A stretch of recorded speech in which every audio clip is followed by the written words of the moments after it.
अस्सलाम वालेकुम। Next lecture में हम लोग स्टार्ट करने जा रहे हैं नेक्स्ट टॉपिक जो कि है आइडियल फ्लो। जिस तरह से हम लोगों ने लास्ट वाले लेक्चर देखा वो जितना इजी था ये भी उतना ही सिंपल है। ठीक है, जल्दी से देखते हैं। The experiment show that the study of fluids flow is extremely complex. ठीक है, हम लोगों ने जितनी भी स्टडी की है उससे हमें पता चला कि अगर हम फ्लूइड फ्लो को ऑब्जर्व करने के लिए जाएँ जो इतना इंपॉर्टेंट है, इतनी ज़्यादा ब्रांचेस में इस्तेमाल होता है। लास्ट लेक्चर में हम लोगों ने सब कुछ पढ़ा कितना इंपॉर्टेंट है फ्लूइड फ्लो के प्रॉपर्टीज़ को पढ़ना। ठीक है, कहने के बहुत कॉम्प्लेक्स है, बिल्कुल भी सिंपल चीज़ नहीं है, but it can be simplified by making a few assumptions. लेकिन अगर हम लोग फ्यू अजम्पशंस कर लें, फ्यू चीज़ों को सेट कर लें, कुछ चीज़ों को हम सेट कर लें कि ऐसा ही होना चाहिए तभी जो है ये अच्छा फ्लो होगा, वरना नहीं होगा। अगर हम इस तरह से बिल्कुल दो टोक बात करें तो ये इन असम्पशंस को सिंप्लीफाई किए तो फिर हम लोग क्या कर सकते हैं, इस फ्लो की स्टडी को सिंप्लीफाई कर सकते हैं। ठीक है, ये असम्पशंस क्या क्या रखी गई हैं एक आइडियल फ्लो के लिए, यानी कि एक परफेक्ट फ्लो के लिए। ठीक है, the fluid is non viscous. ठीक है, फ्लूइड क्या होना चाहिए, non viscous. A non viscous fluid is one in which there is no friction between the two adjacent layers. ठीक है, हम लोगों ने पढ़ा है कि विस्कस फ्लूइड्स में क्या होता है, लेयर्स ज़्यादा होती हैं और दो लेयर्स के दरमियान क्या होती है, फोर्स ऑफ फ्रिक्शन लग जाती है, क्योंकि दोनों मूव कर रही होती हैं, एक दूसरे के ऊपर फोर्स ऑफ फ्रिक्शन लगती है, जिसकी वजह से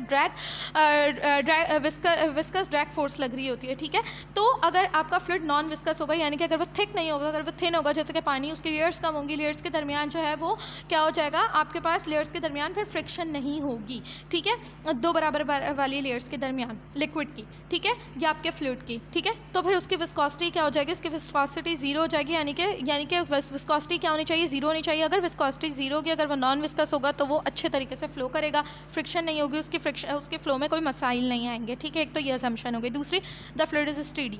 ठीक है, द फ्लो इज स्टेडी। आपका फ्लो कैसा होना चाहिए, अभी लास्ट लेक्चर में हम लोगों ने स्टेडी और टर्बुलेंट दो तरह के फ्लो पढ़े, तो आपका फ्लो स्टेडी होना चाहिए। ठीक है, in steady flow the velocity of each particle of fluid at each point remain same. और हम लोग ये डिटेल में पढ़ चुके हैं कि टर्बुलेंट में हर पार्टिकल के ऊपर जो वेलोसिटी थी अलग अलग थी, डायरेक्शन अलग, मैग्नीट्यूड अलग। ठीक है, कोई ऑर्डर नहीं है, कोई तरतीब नहीं है, कहीं पर भी किसी भी तरह से एग्जैक्ट मूवमेंट हो रही है। लेकिन स्टडी में हम लोगों ने पढ़ा था कि डिफरेंट पॉइंट्स के ऊपर जो ओवरऑल वेलोसिटी है वो तो डिफरेंट हो सकती है फ्लूइड की, लेकिन एक पॉइंट के ऊपर अगर हम तमाम पार्टिकल्स की वेलोसिटीज़ देखेंगे तो वो बिल्कुल क्या होती हैं, बिल्कुल सेम होती हैं। ठीक है, उनको सेम होना चाहिए। ठीक है, यानी कि स्टडी फ्लो में होना चाहिए, पार्टिकल्स को स्टडीली फ्लो करना चाहिए, वो एक आइडियल फ्लो कहलाएगा।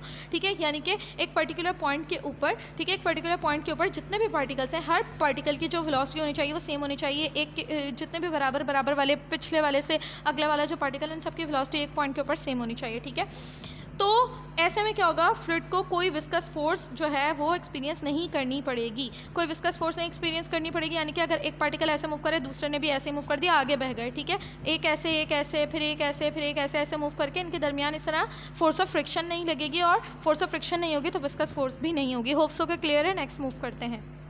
नेक्स्ट हमसे कह रहे हैं द फ्लूइड इज इनकम्प्रेसिबल। अगर वो फ्लूइड इनकम्प्रेसिबल होगा तो उसका जो फ्लो होगा वो आइडियल होगा, परफेक्ट होगा। किस तरह, the fluid is incompressible. Incompressible यानी कि उसे कंप्रेस ना किया जा सके, उसे दबाया ना जा सके। जैसे अगर पानी होता है ना, तो पानी को मैं कंप्रेस तो नहीं कर सकती ना। ठीक है, अगर एक ग्लास पानी है, मैं उसे एक ग्लास में ही फिल करूँगी। अब अगर मैं ऊपर से प्रेशर लगाऊँ तो वो एक ग्लास से कम थोड़ी ना हो जाएगा, वो दब थोड़ी ना जाएगा। ठीक है, उसका वॉल्यूम थोड़ी ना कम हो जाएगा। तो फ्लूइड क्या होना चाहिए, इनकम्प्रेसिबल होना चाहिए, उसकी जो डेंसिटी है वो कांस्टेंट रहे। ठीक है, तो the flow which possess such properties of non viscous, steady and incompressible is known as ideal flow। ठीक है, पीछे हम लोग दो प्रॉपर्टीज और पढ़ चुके हैं कि नॉन विस्कस होना चाहिए, स्टेडी फ्लो होना चाहिए, और अब हम लोगों ने पढ़ा इनकम्प्रेसिबल। अगर ये तीनों प्रॉपर्टीज़ कोई लिक्विड, कोई फ्लूइड जो है, अगर ये तीनों प्रॉपर्टीज़ फ्लो की फॉलो करेगा तो इसका मतलब वो आइडियल फ्लो होगा। ठीक है, because no flow exist in practice which have all these properties. लेकिन आज तक के कोई ऐसा फ्लो जो है 100% जो है इन तमाम प्रॉपर्टीज़ को फॉलो करते हुए नहीं देखा गया। ठीक है, नेक्स्ट टॉपिक इंशाल्लाह स्टार्ट करेंगे नेक्स्ट लेक्चर में।